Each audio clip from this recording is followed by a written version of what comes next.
good afternoon, good morning, good evening, wherever you are. I'm here with amazing Adrienne Marks, and she's co-hosting her Me Time Radio Works. Adrienne is the coach and mentor that I'm talking to you, and I'm so excited that she joined the Radio Works, and she mentors thousands of women all over the world who want to create a happier, healthier life.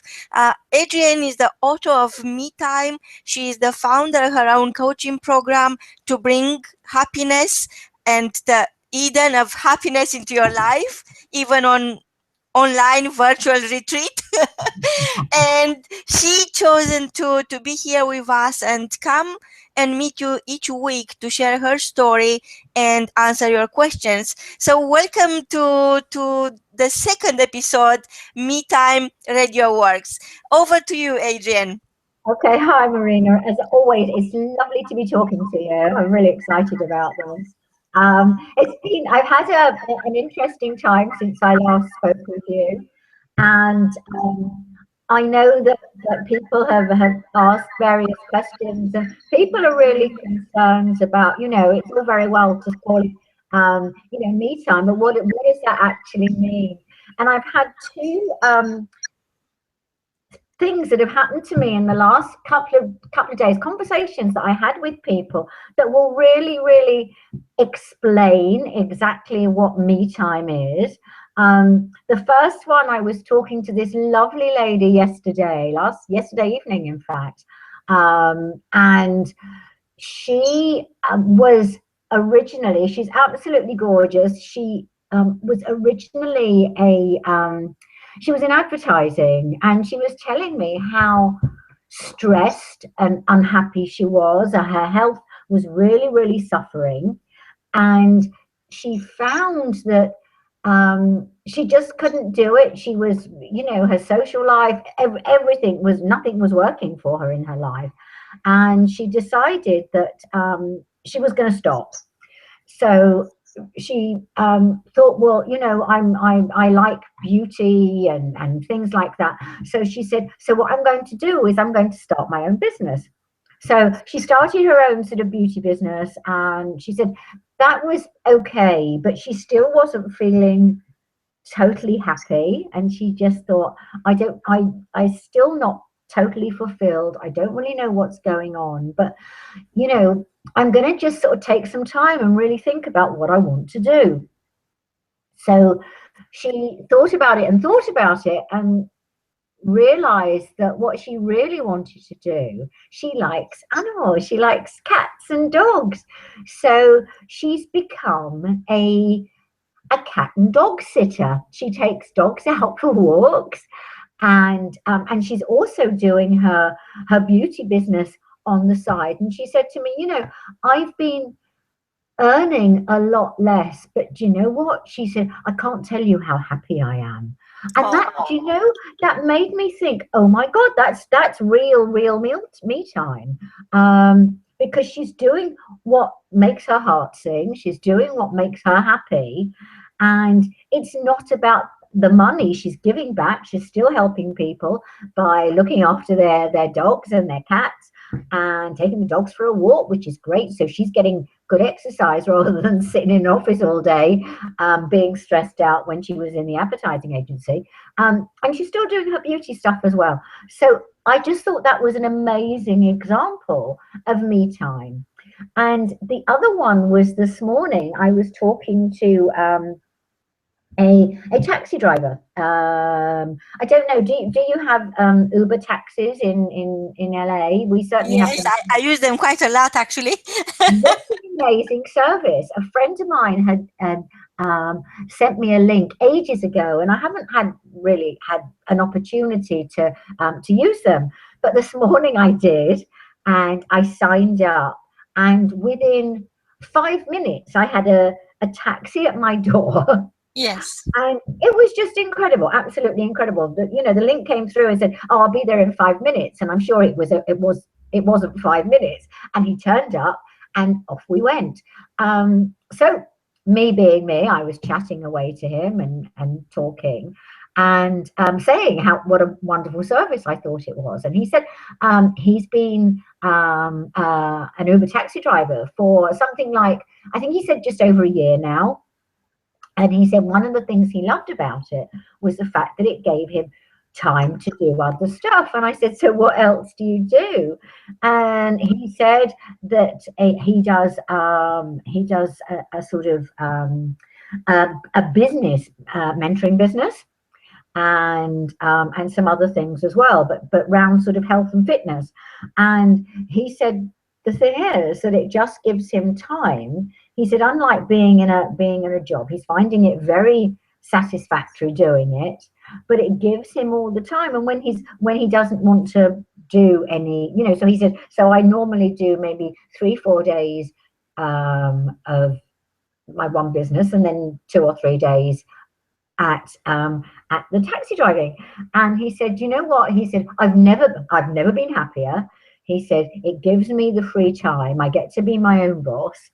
And I thought, oh my God, that's really another example of me time, because he's choosing not to be in an office. He's obviously very well qualified, but he said, I'd much rather do this, because, when I don't want to do taxiing, when I just turn the app off or whatever he does. He said, and then I can just have some time to myself. He said, or else I'm working on my other job.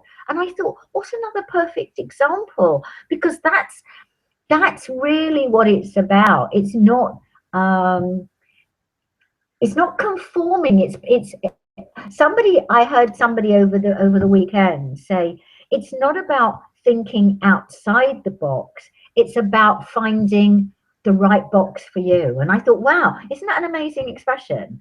Because often people say, oh, you've got to think outside the box. And I realized that, yeah, that's absolutely right. You've got to find the right box for you. So what do you think of that? Isn't that incredible? Absolutely amazing. So in the first case study, we had a young lady, very talented, very very down to earth. She made it within the city life. She got a high position there. She was apparently at the right place with the right people. And suddenly she experienced a massive burnout firsthand. And she decided to discover what else is out there. And she tried one thing, then another one. And that decision to start discovering what is that she wants, not what is expected of her, that dramatically changed her own life.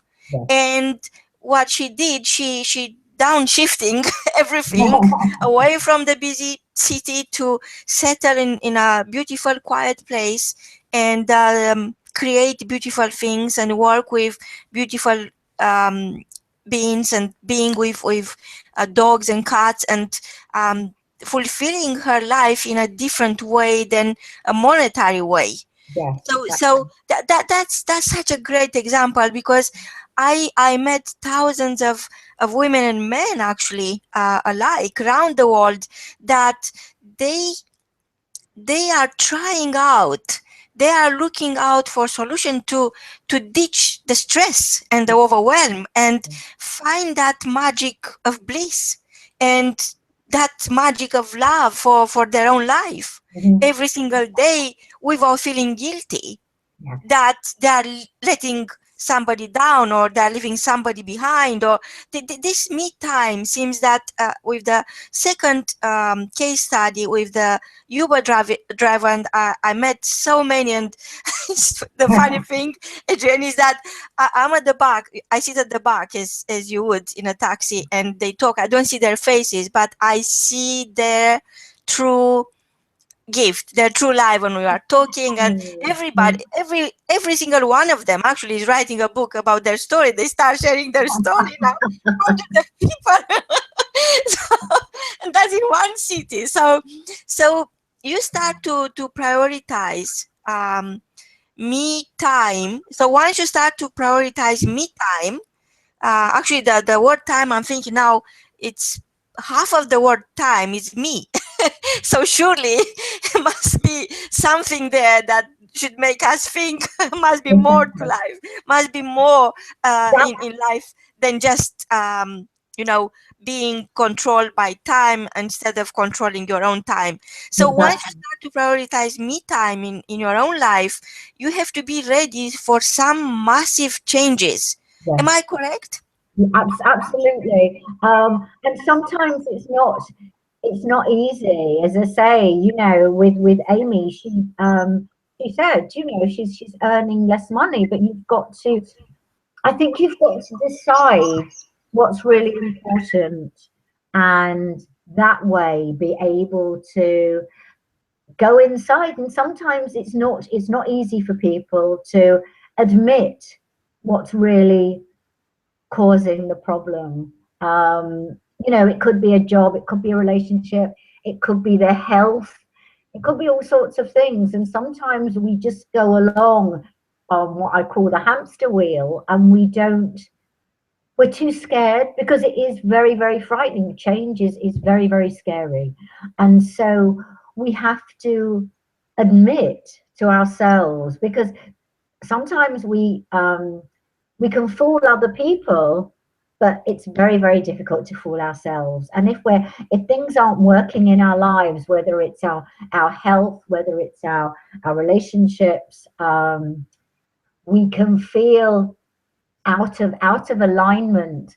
And the way I work with people, I always say that your heart and your mind have to be in alignment. It's like having a computer, and you set it out, and you think, well, right, it's not, why isn't it working? It's because the hard drive and the soft drive aren't working in alignment with each other.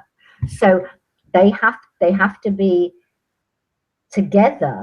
And sometimes people put out goals and ideas, and it's not what their heart wants, and so they might not achieve it, or they might achieve it to the detriment of something else. And so they have to learn to listen to their heart, to their intuition. And as I say, sometimes that can be very, very difficult. And I'm sure you found it as well, Marina, with lots of people that you've come into contact with, that people, and I know from my own personal experience, you can't do this stuff on your own.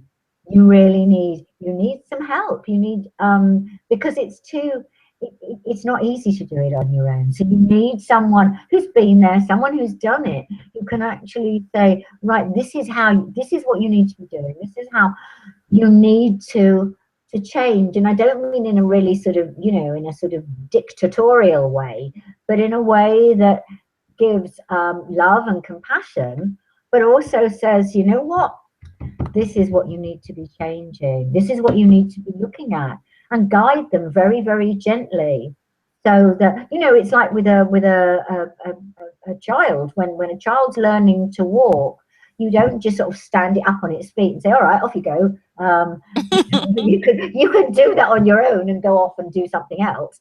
But what you do is you stand there and you encourage them, and you go, yay, good girl, good boy. And you just, watch them all the time until suddenly you think, oh my, they're doing it themselves, and then they can go off and do it themselves. Yeah, the irony is actually that all this pressure, all these crushing demands, and overperforming, and being on that treadmill, not being able to take time for yourself, or just cut some slack for the sake of your sanity, is because we love the people we are with so much that we can't put ourselves first, and it's very hard to prioritize yourself.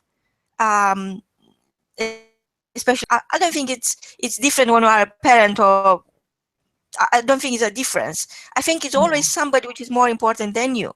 So without feeling guilty about it, even if you are you don't live with anyone, you've always been by yourself, you always feel that you have to you cannot prioritize yourself. You can't put yourself number one on the list. And I think this is a big in my interactions, and even within my own relationship with my children, with my friends, it's always hard to say no. Mhm. And sometimes you say yes before you are asked by anyone for anything. Yeah. So you automatically prioritize our other people around you. Mhm. Yeah. um, and it's a habit. And from what I understand from the people I'm talking to on daily basis, and I'm listening to everyone, and I'm thinking, oh my God, everybody suffer of the same syndrome. You Yeah. can't prioritize yourself, and of course, it's very hard to live with the guilt. So um, how would you deal with that guilt? Because when you don't prioritize other people, when you try to prioritize yourself, the first thing that pops out is that guilt. Skills. Absolutely. Well, I do a process called tapping, which helps people get rid of what's going on with them, and it's a very very simple way of taking out negative beliefs and putting in positive ones. But even on when like we're talking now, one of the first things I would say to people is, one of the first things you've got to do is say, because a lot of the guilt comes from thinking that other people deserve more than you do. So you've got to start learning to love yourself, and one of the best ways of doing that is just by saying to yourself every single day, I love and accept myself exactly as I am. And and we all were our own worst critic, so it's very easy to beat ourselves up about, as you say, about guilt. Oh, I need to be doing this, or I ought to be doing it, or no, not ought, I should. That's a dreadful dreadful word. I should be doing this, I should be doing that, I should be looking after this person, I should be running after them and doing this and doing that. And and then we get to, when is it me time? So what people need to be saying is, I deserve, I do deserve, and putting that belief inside them, so that they can believe that they deserve. And when they really do believe that, and they start looking after themselves, then they've got even more resources to look after other people. Because sometimes when you look after other people so much, and you're running after other people, you're doing other things for other people, and you neglect yourself, then your health suffers, your life suffers. And so when that happens, you can't do that. If you're really tired, you're exhausted, and you're not feeling good, then you don't get, or you're like, say for instance, a woman who's working hard, and she comes home and she has to do everything, look after her children, and she gets really frustrated with them because she's tired. She can't, she hasn't got the inner resources. She was up early, she took them to school, she went off and did a full day's work, she comes home, she's got to cook them supper, whatever's going on. And then she's short with them, and she's not, and she doesn't have quality of life with them. Whereas if she takes a breath and she says, okay, this isn't good, I need to work out how I can do all this, but I need to give to myself. So I'm going to start looking after myself. And it's not, she doesn't have to give up a job or children or anything, but what she has to do is to start acknowledge the fact. Once you've acknowledged the fact, that's the first step. You can acknowledge the fact and then say, okay, let's see, what can I do just to, even if she said to the kids one night, okay, I'm going to, you sit and do what you're doing. I'm just going to chill out. I'm going to have a bath, or I'm going to do this, or I'm just going to look after myself for a time because I need to do this.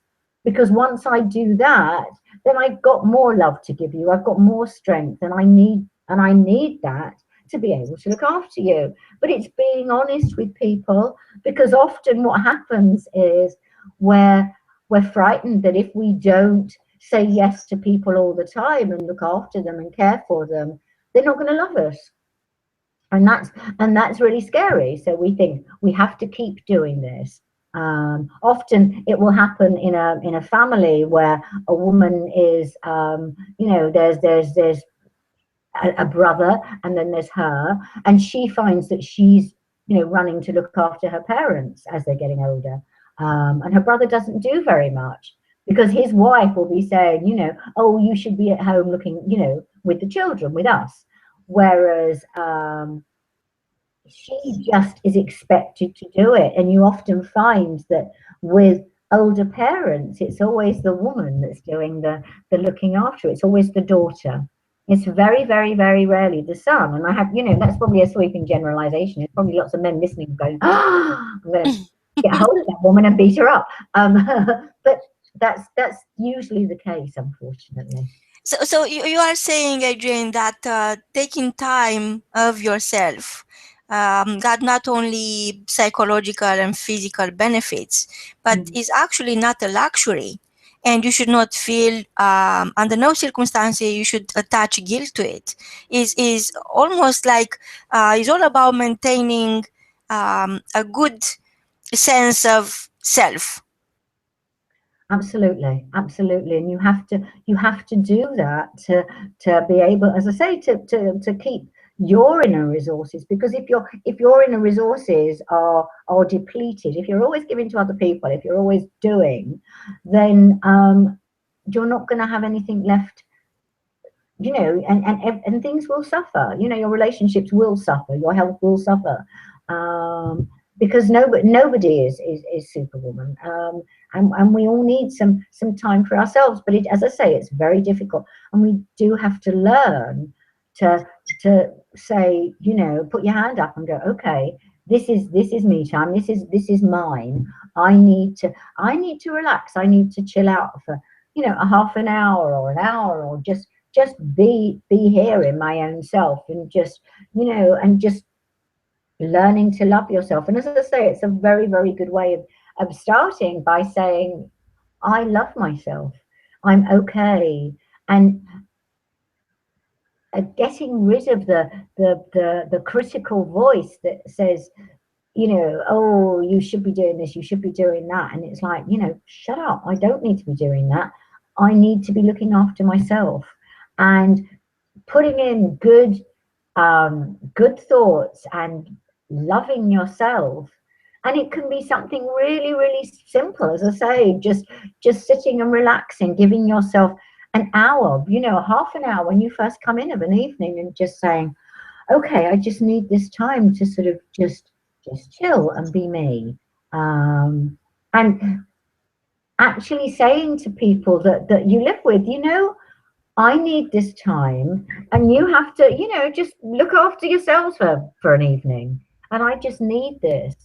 And appreciating that you are worth it, and that you deserve, and not worrying, because sometimes people, they don't realize, you live with people, and they don't realize that you're stressed, because they see you being strong and doing everything, and running here, there, and everywhere, and being their chauffeur, and cooking their meals, and doing everything for everybody. And it doesn't even dawn on them that perhaps, you're stressed out. They're like, oh, she always does it. So, and they expect it. And I'm sure if you say to them, oh, I need this. This is what I'm going to do. And it's often that first step that's the scariest. And you have to say, I need to do this. And they'll probably go, oh my God, I didn't even realize. I never even realized that how you felt about it, And then they'll probably go a good way to starting helping you. And then it'll get better and better. But you've got to take the first step. You see, I always tell myself that if I want something that I never had before, I have to be somebody I never been before.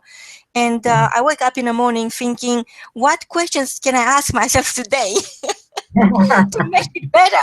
Because it is always the question you ask yourself. So what would be the question somebody in their busy life can take that second and ask themselves to make that shift and whatever it is reading a book, having a cup of tea, or watching something on TV, or going on Facebook, or doing online shopping, or doing a candlelight bath, or watching a movie, or cleaning the house, or drinking wine, whatever it is. Yeah. Chocolate does it for me anyway.